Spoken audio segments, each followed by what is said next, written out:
Welcome to the Daily Radio Bible for Kids. The day is December 14th. My name is Hunter, and we are reading through the Bible. Every day, kids from all around the world gather here to listen to these amazing passages from the Bible, from Genesis all the way to the book of Revelation. Today's reading is in the book of Hebrews, chapter 11, verses 1 through 16. Then we finish our reading in Proverbs 3, verses 5 and 6. Well, people can show that they have faith in God by what they do and how they act. Read about ways that some of the characters from the Old Testament showed their trust in God, from Hebrews chapter 11. Faith is the confidence that what we hope for will actually happen. It gives us assurance about things we cannot see. Through their faith, the people in the days of old earned a good reputation. By faith, we understand that the entire universe was formed at God's command, that what we now see did not come from anything that can be seen. It was by faith that Abel brought a more acceptable offering to God than Cain did. Abel's offering gave evidence that he was a righteous man, and God showed his approval of his gifts. Although Abel is long dead, he still speaks to us by his example of faith. It was by faith that Enoch was taken up to heaven without dying. He disappeared because God took him. For before he was taken up, he was known as a person who pleased God, and it is impossible to please God without faith. Anyone who wants to come to him must believe that God exists and that he rewards those who sincerely seek him. It was by faith that Noah built a large boat to save his family from the flood. He obeyed God, who warned him about things that had never happened before. By his faith, Noah condemned the rest of the world, and he received the righteousness that comes by faith. It was by faith that Abraham obeyed when God called him to leave home and go to another land that God would give him as his inheritance.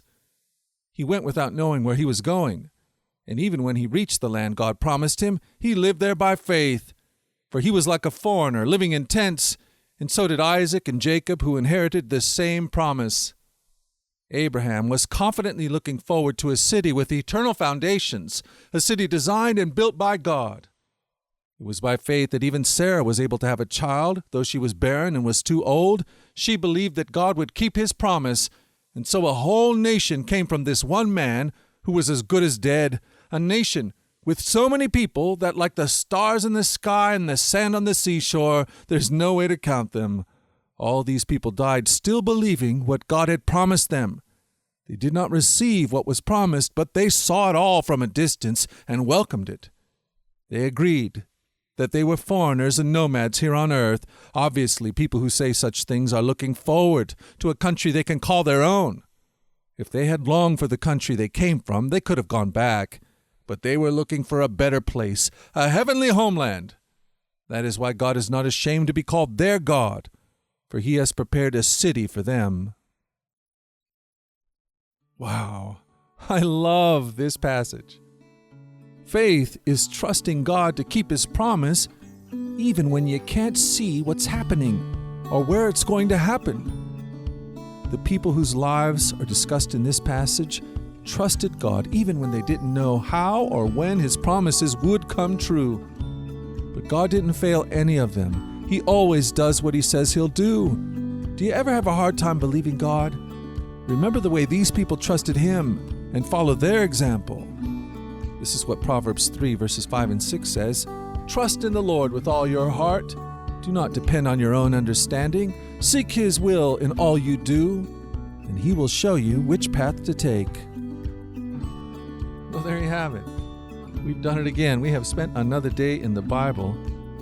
And what a day this is. Man, I love this passage. I hope you're encouraged by our time in the Word each day. I plan on being back here again tomorrow to do the same thing.